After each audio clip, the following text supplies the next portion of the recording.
And when you begin to see in the moment, and you see at aware space, you become a witness of what is at the moment. Of course, the Miracles calls it the holy instant, because this instant is holy. It is complete. It is one. You see? There is nothing but that. And that is your greatest teacher. So when there are moments when your mind becomes quiet, totally quiet, that doesn't mean it's not thinking. It means you don't give a damn. Okay? That's what it means. It means you're just here. You know that you're just here. No matter what's going on, it doesn't matter. You're just here. Now when you allow yourself to be totally here, at that moment, you just see, I'm just aware space. That's it. And then you begin to understand what you could not understand with your mind before. There's only just this. Some other points were, I just realized I don't know anyone except my ideas about them. That's quite a statement too. People live together for many, many years and they think they know each other. And all they get to know is the ego. So they say, oh, you've changed so much. You're not the romantic person you were before. You see? Or you're not like this. Or I thought you were like this. You see? And we never really get to know the being that is in front of us, because we think that being is our idea of it. You see? But that being is the now itself, which is you in a different form. And this is why if you hurt someone, you hurt yourself. And this is why if you judge someone, you're judging yourself. That's called karma too, you see? But the understanding of this makes you transcend karma. Because you begin to see so clearly that there is no subject and object. There is only subject and object as one. Do we understand what that means, subject and object are one? Is it clear? Mm-hmm. Okay. Yeah. You're going to ask something? Oh, okay. Somebody read. Oh, okay. Okay. Yeah. Please ask if you're not clear about something. Subject is anything that you cannot experience as an ego, as a person. As a person, you cannot experience subjective knowledge. You can only experience objective knowledge. Okay? You might say, but I have a self-image. Isn't that subjective? No. The mind always turns it into an object. It's an image. You see? Assagioli, the founder of psychosynthesis, said that 95% of our energy is spent protecting, defending, and maintaining our self-image, which is just imagination. Okay? So we have made it into an object. If right now I think of love, okay, that love is no longer a subject. It has become an object. Stay with me here. Why? Because if you think of love, one time I asked people, I said, what do you think of love? And if a person happens to be physical, they think of sex or making love. If it happens emotionally, they say, oh, it's intimacy. It's being emotionally secure, affection. If a person happens to be spiritual, then they say God's love, divine love, and oneness, etc., etc. But you see, even if you objectify oneness, if you think of oneness as something, the moment you think, you've objectified it. So we cannot think subjectively as long as there is an experiencer.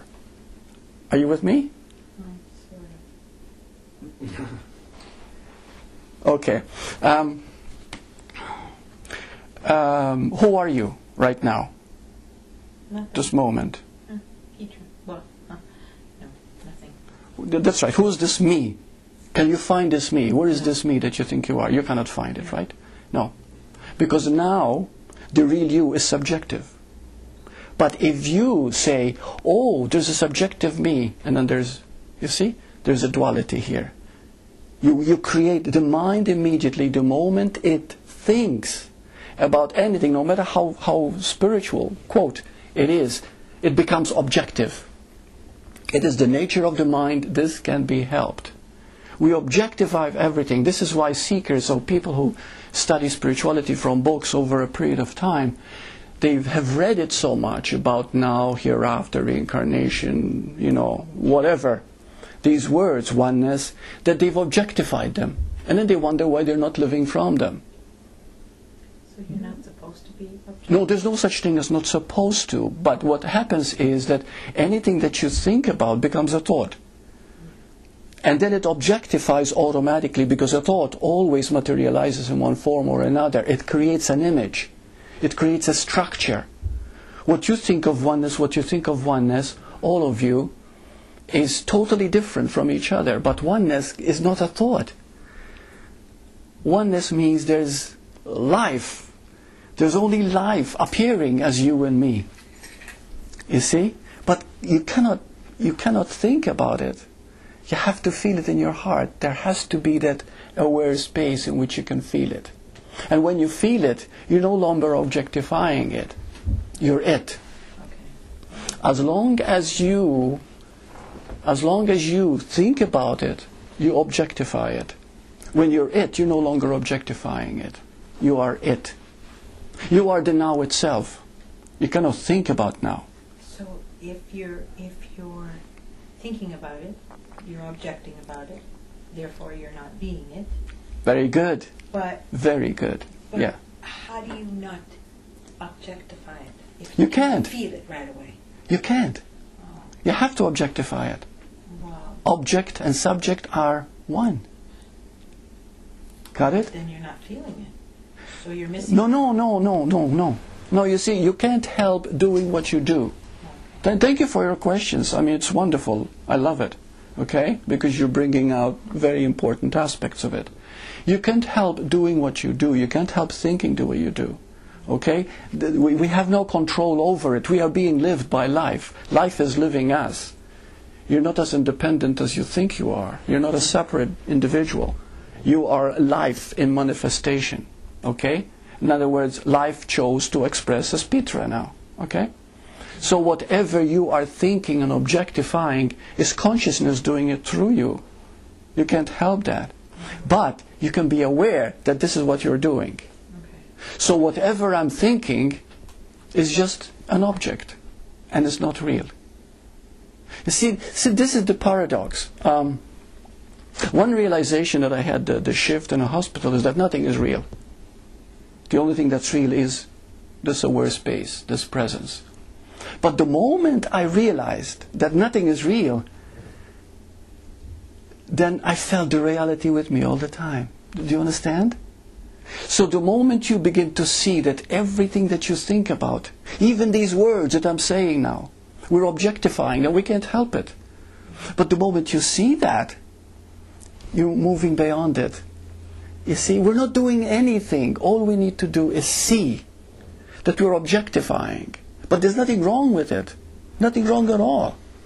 And do not stop reading spiritual books. It's beautiful. I'm not saying to stop anything. What I'm saying is that they cannot awaken you, because awakening simply means seeing what is. You see? All the time seeing what is, moment to moment. And as you see what is, you begin to transcend. All it takes is one moment of thinking, oh, I know. The moment you do that, you're finished. You see? It's true. That's all it takes. That's all it takes.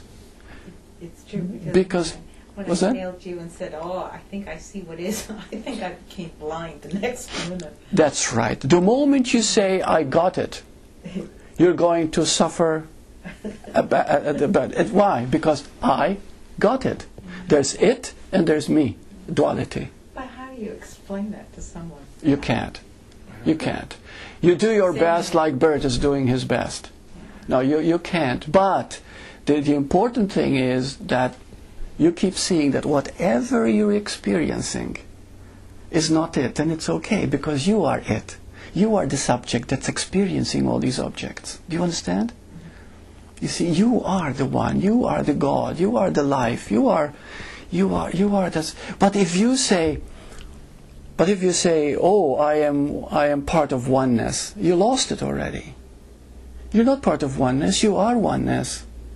See, the moment there is any separation, no matter how subtle, you lose it. You can't help it. Okay, I repeat, you can't help this. But the moment you become aware of what is taking place, always aware that this body-mind organism does not know anything.